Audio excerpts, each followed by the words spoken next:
I'm Sam Niedermeyer. Dave, our premiere show has a handful of likes. Now that you're famous, is it going to go straight to your head? Yeah, I went straight to my Twitter account and wanted to see how much I'd blown up, and I lost a follower or two.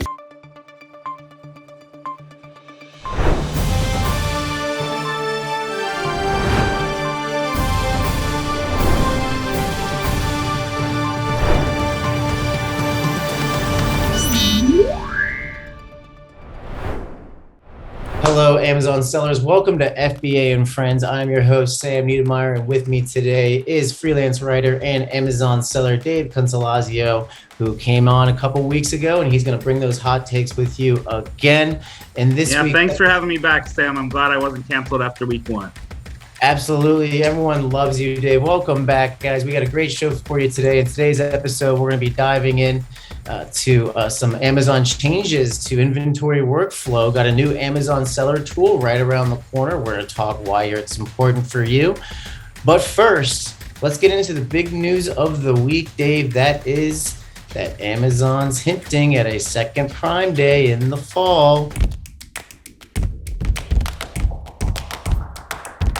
Ironically, last week our lead story was the upcoming Prime Day. So maybe just every week they'll just announce a new Prime Day and that'll be the top story. Why not? Like Oprah. Yeah, exactly. You get a Prime Day. You get a Prime Day. You get a Prime Day.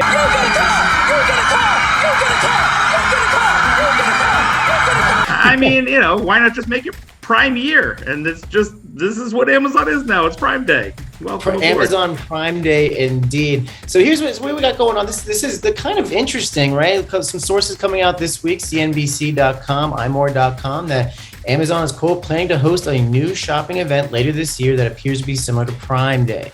It's a short notice. There's a lack of information are frustrating some third-party sellers, understandably so. And the new sales push is going to be called the Prime Fall Deal Event, according to Amazon messages to sellers that were seen by Insider.com. So, as the report notes, third-party sellers on Amazon are said to be frustrated because of the lack of information around the event, extremely short notice. You have to put these lightning deals in by July 22nd. You have to ship any Amazon fulfillment orders by September 12th. Dave, let's get some clarity here. You're a seller. Are you excited for a second Prime Day so soon on such short notice? Yeah, I think we understand from the Amazon perspective, right? Because Prime Day is such a massive success and it's gradually been growing. It started at 24 hours and then it turned to 2 days. And yeah, it makes sense to have another big sales event because it's such a popular thing for consumers and sellers alike. But yeah, as a seller, of course you're excited about it, but I feel like the fourth quarter has enough excitement around it and you have enough to prep for there that now planning for another Prime Day, but also not quite knowing when it's going to be and what it's going to look like. Is it going to be the same? Is it going to be more lightning deal focused? But then there are already lightning deals in December. So the confusion around it continues to be the issue. I don't think anybody has a problem with Amazon, getting people excited about sales. But, just from a helping out the third party perspective, it would be nice to get more details in advance, more time to prepare, all that sort of stuff.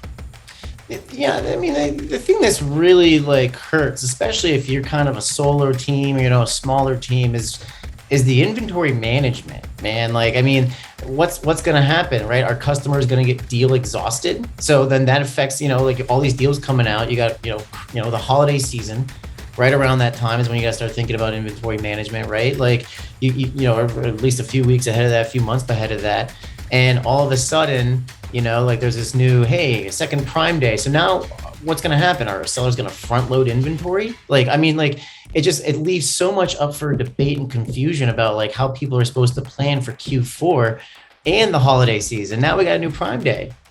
Yeah, there's a lot of strategizing to do, and inventory management is just so important because if you overload your inventory, you're going to be paying fees, and if you underload, you're going to be dealing with listings that aren't up to date. So it's really tricky. I wouldn't be too concerned about consumers getting tired of deals per se, but it is an interesting topic to bring up. As a consumer, I was in the market for an electronic the other day.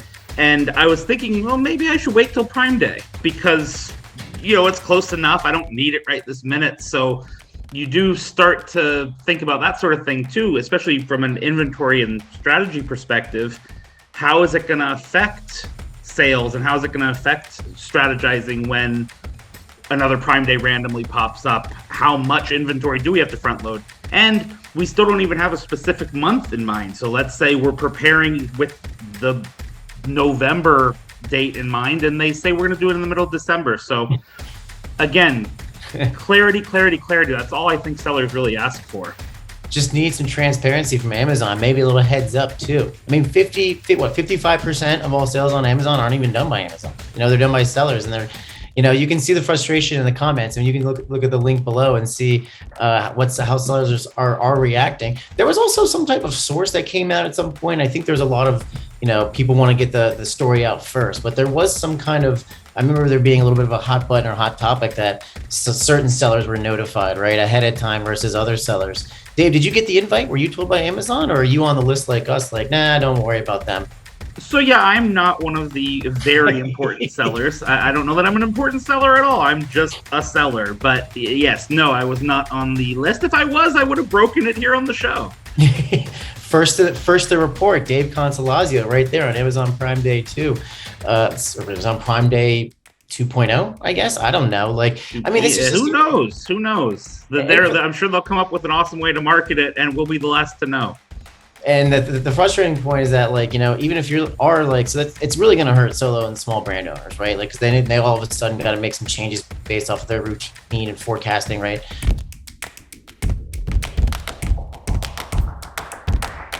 I think the only thing good in that regard is because it's the fourth quarter, sellers should already be ramping up. We were talking last week about some of the tools FeedbackWhiz has that helps with inventory planning and helps with profitability and stuff. I think, fortunately, sellers are already going to be thinking about how to get their inventory in order for the fourth quarter. So yes, this throws a wrinkle in, but I feel like another random Prime Day in February, for example, might throw people off more than the fourth quarter. That's true. And to your point, we talked about this too, and you contributed to the Prime Day Guide blog, which is fabulous. And you can get that link right below by clicking the down below right now. That you can use the data and insights from this Prime Day in July, right, and then kind of focus your pricing strategy or your product, your product marketing strategy, your PPC strategy based around some of these insights you're getting from Prime Day, right? Yeah, that's a great point. And I also think, like I said before, this is only a matter of time. I wouldn't be surprised if there's a Prime Day every quarter within 5 to 10 years. And what we learned from this, we could certainly use moving forward. I think there's no question that this is going to be here to stay. It's not like they're going to have a Prime Day and make millions and millions of dollars in sales and then say, oh, that was fun, but we'll cut that next year. So learn from this one. There's always going to be some growing pains, but regardless of how it goes, expect it to stay and, just do the best you can. And that's all it is. And I love what you said, learn from this one. And maybe when they have a Prime Day every quarter in 2 years, that it'll be drone deliveries coming right to your house. Right. Yes. Drone deliveries galore. Amazon delivery drones for Prime Day only kind of thing. Obviously. And 50 miles an hour, that'll be a thing of the past too. They'll be up to 120 by then. It's going to be absolutely wild. Probably buy drones on Prime Day by that point right there. And obviously the sellers have gotten a little feedback there when it comes to a new Prime Day. But moving on to the next topic, something they're not happy about.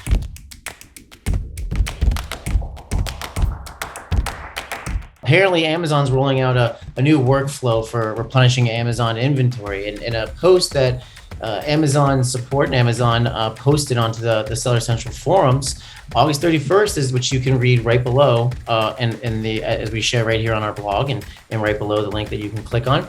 August 31st is the last day in which you can create shipments using send replenish inventory. Starting September 1st, the old workflow will no longer be available. All new FBA shipments must be created either in Send to Amazon or with the Amazon Marketplace Web Service API or Selling Partner API. But here's a caveat, and this is what people are upset. Starting today, and this was written last week, be a release on June 22nd, right? Starting today, when you create shipments from Manage Inventory, Manage FBA Inventory, or Restock Inventory, you'll be directed to Send to Amazon automatically. You can also access Send to Amazon from your shipping queue. You can continue to access the old workflow for new shipment creation until August 31st. A lot of it's just wonderful. They give sellers so much time about this notice, Dave. Tell me what stands out to you about this? What is it frustrating? Like, what kind of questions do you have immediately from this? Well, yes, it's extremely frustrating. I think it's important to note before we start complaining that no matter what change comes, people are going to complain about it. That's just Fair. how technology works. I mean, think about Facebook, and Facebook's a mess now. But think about when Facebook first came out and it was trendy and cool, and it was like, oh, we have a wall now. People hated it. Then they loved it. Oh, we have this now, that now. People don't like change in general. So no matter what, even if this change was fantastic, people wouldn't like it because we're not used to it. Having said that, this isn't any good. I mean, it's been getting rolled out. It's been tested. People aren't liking it. And the problem I have with this sort of thing is that it's supposed to be for the sellers, because I don't see a huge advantage for Amazon. It's not like they don't have the technology to know how to process these shipments as they are. And of course, tweaks can be made, but this is quite an overhaul in a lot of ways. And there are real complications that real sellers are running into. I don't ship by the pallet loads, so some of the issues we've read about in the comments don't apply to me. But a lot of people do, and a lot of the things they're going to have to do are going to add a lot of hours of work, or are going to make certain shipping types untenable. And it doesn't make sense, because if it ain't broke, don't fix it. I don't really understand what the problem with the current workflow was. You're right. I mean, if it ain't broke, don't fix it. You're right. And I do have to echo your point, right? Anytime there's change, there's going to be kind of backlash, right? It doesn't matter. That's just the world we live in, and that's just what's going to happen. You know, eventually changes do kind of be absorbed, and it's just a thing in the past, right? You're absolutely right about that. But this is kind of last minute notice, and like sellers, you know, as of today, you make that announcement, right? No sneak peek ahead of time, like, hey, you know, you have 6 months to figure this out. And if you look at some of the comments, right, I'm gonna leave it right here because you hit it right on the head, like K_S_Steve, right? And this is kind of really heavily, people are right on board with this, a lot of engagement and likes. Why? What is wrong with the old system? Obviously, no answers there. A couple jokes on maybe they took Bezos' salary. You know, that's obviously the fun part of this little series that we do. But there's legitimate gripes here, right? Like, not knowing the destination before you pack is a major problem. I think I'd say so as well. Some people begging, right? Don't do this. You're adding so much extra work for sellers who send in hundreds of items by the pallet load. There's no need for this. And this is kind of a spin from what you just said a second ago from this seller universal right here. You know, I mean, it could be a nightmare coming out here. I mean, there could be a lot of issues. I mean, it just seems like a frustrating thing, and especially with everything going on. They put out this post just last week about like antitrust legislation and the feedback they got there, and all, like you said, I mean, just like the Amazon world itself, if you get like a negative review or a negative feedback, those things can snowball, man. It gets back to mutual respect, right? We understand that Amazon is a superpower and we're just the sellers, third-party sellers. And we understand that any one third-party seller, even the massive ones, isn't really going to put much of a dent in Amazon. But to have a mutually beneficial relationship, as Amazon does, you mentioned in the lead, third-party sellers make up for over 50% of the products sold on Amazon. So it isn't like third-party sellers are irrelevant on the platform. It's not like this is a 0.01% that you just kind of have around for whatever.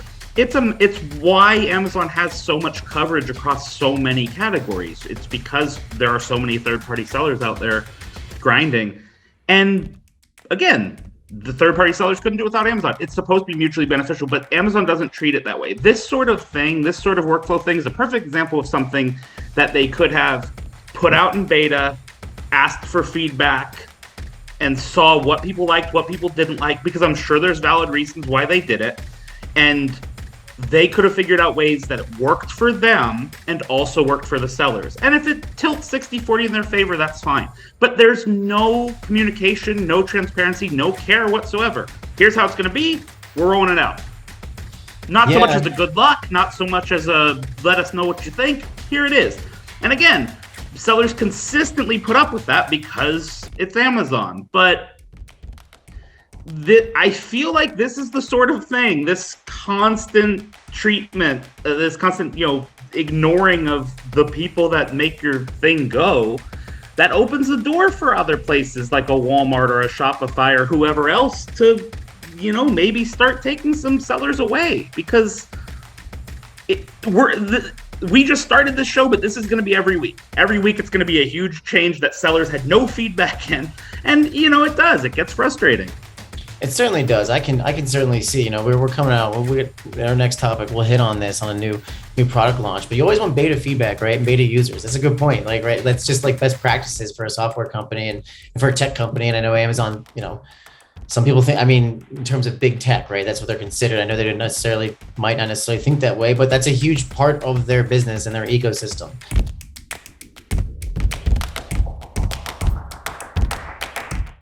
So with that in mind, right, like what are some like proactive steps that a lot of these sellers are having in terms of frustration? Like, have you had enough chance to think about, hey, how am I going to start using my workflow within my company, within my Amazon business?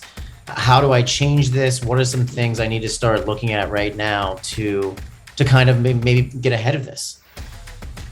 Yeah, I mean, I think it's important when something like this happens. We already have such short notice. They're allowing you to still use the old system while you're getting used to it. But the important thing is to just try to rip that Band-Aid off and try to start using the new system as soon as possible. Because again, no matter how much we complain about it, there's such a tiny, tiny chance that Amazon's going to care. In the sense of them actually changing it or not moving forward with the change they've decided on. So I think you hit it on the head. There's going to be a lot of change. And I think for me, the important thing is to just start using it now, start dealing with those frustrations. As tempting as it is to just be business as usual until the last minute, you don't want to do that, especially when the last minute is right on top of the fourth quarter. You're going to have enough to worry about. So go through those growing pains now, figure it out, and go vent in the comments section because of these forums, because you'll have plenty of company there. Yeah, I think that's kind of the best way to do it, right? Do like an operation, like almost put your operations into a test. Maybe take maybe not necessarily your best selling product immediately, but maybe a lower tier selling product. Work on test a new workflow there, while you have until September. Test on this workflow, and then see the gaps in your operations and your inventory management in this new workflow. And if there's no issues, test it with your higher selling products a little bit, right? If you're selling like 3 or 4 different products, I think that's probably the smartest way to go about it, especially from an operational standpoint. It's a really good point. Yeah, and as pessimistic as I am about Amazon listening, if you're going through those tests, and I think that's a great idea, like you said, to start with, your smaller selling products or maybe some products that you can afford to have some gaps with. Yeah. If you run into some major problems, address them, talk to customer service and bring them up, because again, if it's a preference thing where I liked the old way a little better, that's just something we have to get used to. But if something's fundamentally broken or doesn't allow your business to run the way it needs to run, then even if it feels like you're just shouting at a brick wall, address it, because if enough people address it, maybe, just maybe, we'll get a couple slight tweaks in our favor. So I'm a big fan of digital receipts, right? And so when when you have those digital receipts for something like that, and you have a gap in the efficiency between the workflows that you're testing out now with this new inventory workflow that's changing, you can essentially copy and not necessarily not copy and paste, but like attach PDFs right to your outreach to Amazon support and be like, this is the issue, here's a workflow problem we're having. And if it happens enough times, like I know everyone's like, oh, Amazon support.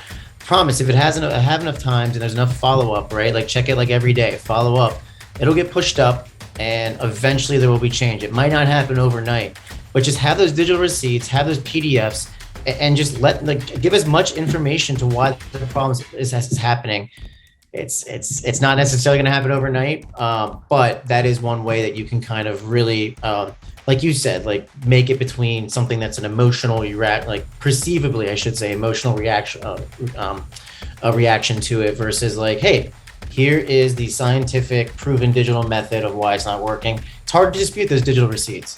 Yeah, I'm guilty of not doing those sorts of things because, as you heard in my rant a moment ago, I just feel fed up and I don't feel heard.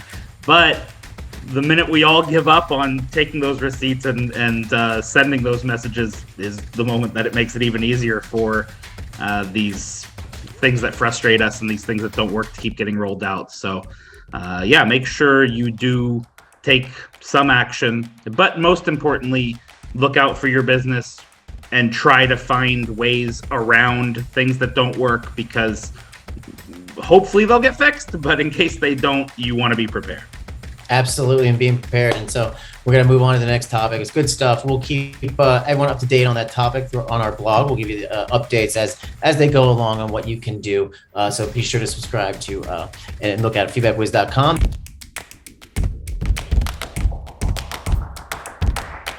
That being said, hey, something's new is cooking in the kitchen, Dave. There's a new product tool coming around the corner, a new Amazon seller tool, I should say. It's essentially going to be product monitoring tools on steroids. FeedbackWhiz is introducing here in the week of July 11th a brand new spanking tool called FeedbackWhiz Alerts. Essentially, it's going to help enterprises and solo companies get all the real-time insights on product listing alert changes, revenue changes by the ASIN, high-level metrics that you can plot and see whether it's any type of comparisons from orders to versus sales, orders and returns. Check out your review rate, right available right there in the graph. I know I'm talking a lot. I know I'm excited. Dave, you've had a chance to try it out. What are your thoughts? Yeah, I mean, it's really awesome. I've already been taking advantage of the product monitoring for a while, and that the state of mind that 24/7 product monitoring gives you is second to none. Just knowing that if you lose the buy box, or if there's something suspicious going on with your reviews, or if something changes in your listing that you didn't approve, getting an immediate alert that something's wrong gives you complete state of mind that you don't have when you have to constantly be checking those things. So like you said, it's that on steroids, right? You're going to get all the things that you're already getting from alerts and monitoring with so much more. I'm personally really excited about the profit report side of things, which you can set up on whether you want them daily, weekly, monthly. Just we've talked about having access to these things, but to just have them sent to you in a clean, tidy format that you can just take a look at the end of a long day. It's just a really nice tool for sellers. All I could think about, right, is like that meme that you see where it's the dude with his girlfriend holding his hand, but he's looking backwards and seeing the prettier girl. And like the dude is the Amazon seller. His girlfriend is like all the product monitoring tools that are available right now. But then check out this hot lady over here. And she is FeedbackWhiz Alerts Insight. That's kind of how I see it. I mean, product listing alerts are getting a rehaul. Now it's going to be, obviously we had buy box, hijack alerts, listing changes like image, dimension sizes, but now we're including other things, BSR, brand, manufacturer. Like those are things that we hear from our clients and customers that are definitely use cases.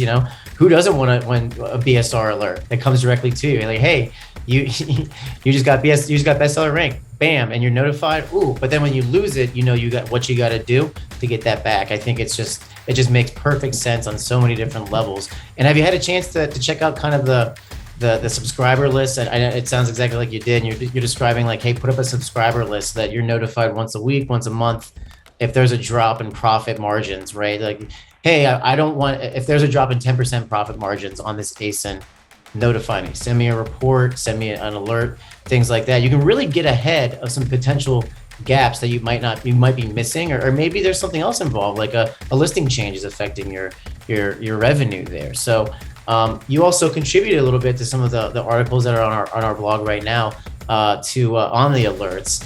And so what would like, just from being a brand manager and owning like your business, and you're basically a solo seller.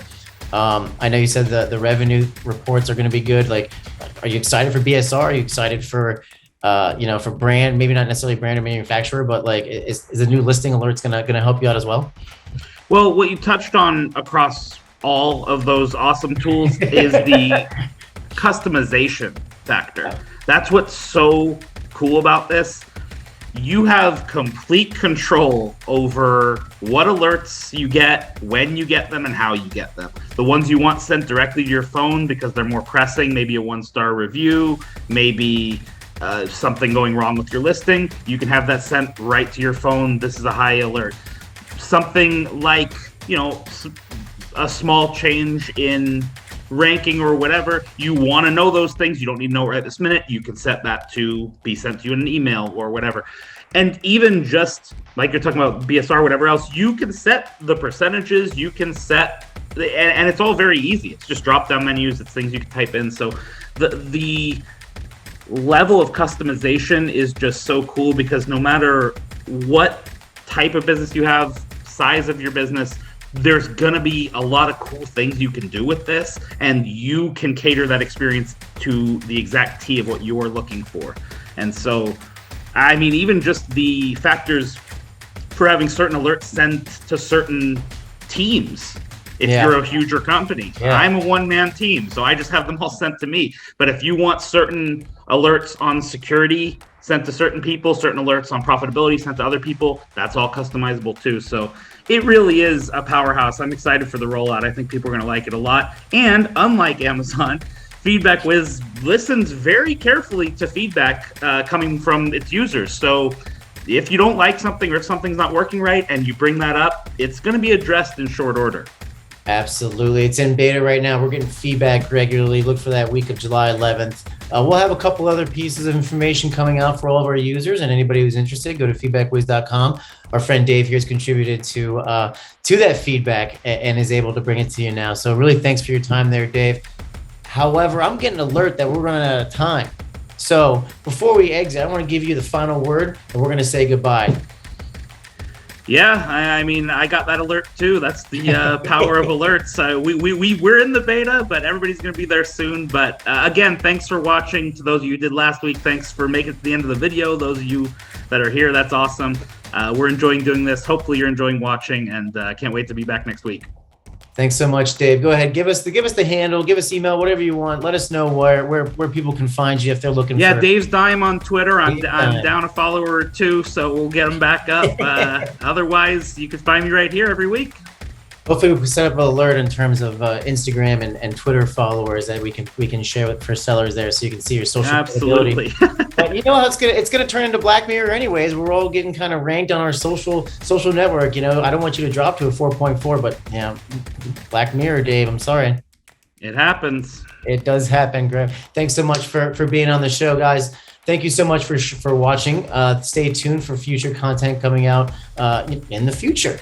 You can find us at feedbackwhiz.com. Go ahead, check it out for a 30-day free trial. You can also like and subscribe by hitting the button right below to make sure we keep producing this great content for you. Send us your questions as well. We want to hear from you. What is it you want us to talk about? We're happy to answer them for you. It could be anything Amazon related, anything FeedbackWhiz related. We're here for you. Check us out on Twitter, Instagram, LinkedIn, Facebook groups, and TikTok, believe it or not. I am Sam Niedermeyer. Dave, thank you so much. Tune in next time for FBA and Friends, folks.